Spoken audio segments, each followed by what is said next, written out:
Le Seigneur soit avec vous.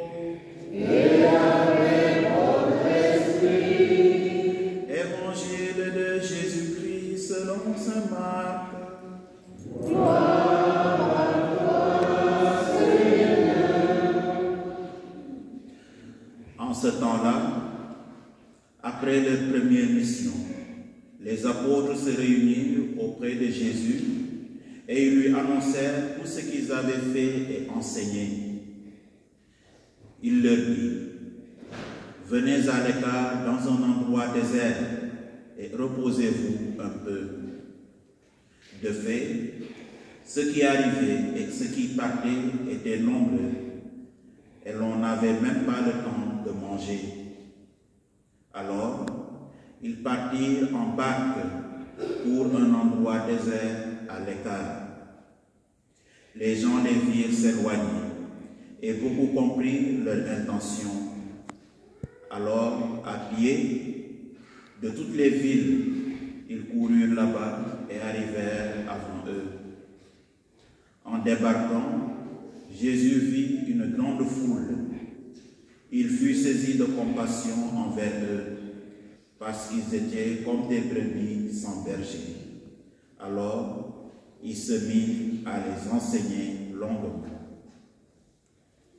Acclamons la parole de Dieu. Louange à toi, Seigneur Jésus.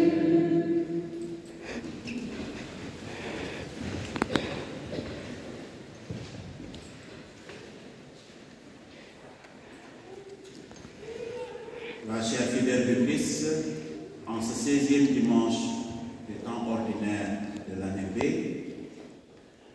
les lectures proposées à notre méditation nous invitent ou nous appellent à rester connectés à Jésus et à transformer le monde à travers notre foi et notre action. Les lectures d'aujourd'hui nous offrent une vision équilibrée de notre mission de baptiser. Dans la première lecture, tirée du livre du prophète Jérémie, nous entendons la voix de Dieu qui condamne les bergers infidèles et promet de rassembler son peuple dispersé pour le conduire dans des pâturages verts.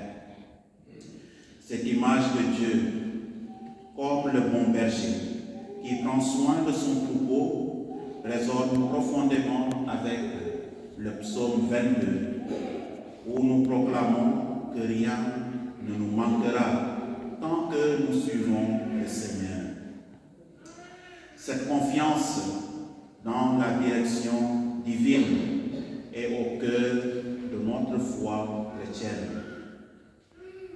Dans la lettre aux Éphésiens, saint Paul nous rappelle que le Christ est notre paix, celui qui a uni les peuples et aboli les divisions. Cette unité en Christ nous appelle à dépasser les frontières, à travailler ensemble pour bâtir le royaume de Dieu sur terre. Cela nécessite non seulement des paroles, mais aussi des actions concrètes d'amour et de réconciliation.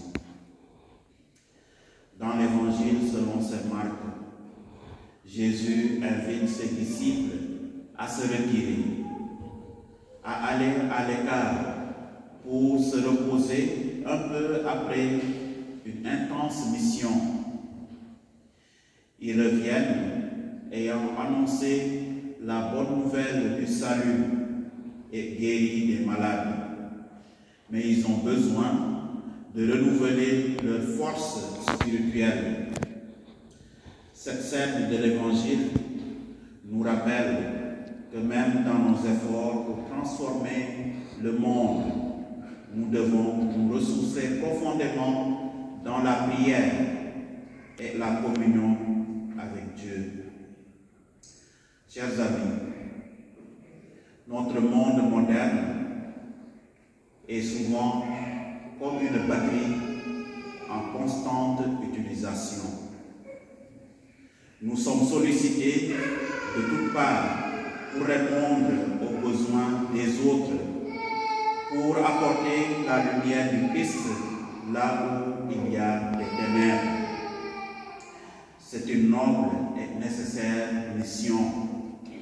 Mais si nous ne prenons pas le temps de recharger spirituellement cette batterie, nous risquons de nous épuiser et de ne plus pouvoir être efficaces pour notre témoignage. Nous faisons l'expérience avec nos smartphones qui chaque fois nous signalent qu'ils ont besoin de charge. La batterie a besoin de charge. Et si la batterie n'est pas chargée, le smartphone ne fonctionne plus. Parce que quand la batterie s'épuise, ça s'éteint tout simplement. Et quand la batterie est épuisée, elle est vide, elle prend du temps à être rechargée. Donc restez connectés à celui-là même qui est la source. Nous rappelons quand nous fêtons la fête du Sacré-Cœur que la parole de Dieu nous dit que de son cœur jaillit des sources d'eau vive. Et c'est là où nous puisons l'énergie nécessaire pour la transformation de notre monde. Alors, comme une batterie qui a besoin d'être rechargée, notre relation avec Dieu nécessite des moments de solitude et de prière. Des moments où nous nous retirons à l'écart pour écouter la voix de notre berger et nous laisser restaurer par sa grâce. Dans cette intimité avec le Seigneur que nous trouvons, c'est dans cette intimité avec le Seigneur que nous trouvons cette force et la persévérance pour continuer notre mission avec zèle et avec joie. En nous ressourçant dans la prière et la méditation de la parole de Dieu, nous nous connectons à Jésus d'une manière profonde et personnelle. C'est cette connexion qui nous transforme d'abord, transforme nos cœurs et nous rend capables de transformer le monde autour de nous. Comme les disciples, nous sommes appelés à un équilibre entre l'action et la contemplation, entre le service et la prière. Que cet enseignement des Écritures qui nous est donné aujourd'hui résonne en nous et nous encourage à cultiver notre relation avec le Christ, source de toute vie et de tout amour. Puissions-nous, par notre témoignage joyeux et notre engagement sincère, faire briller la lumière du Christ là où elle est le plus nécessaire.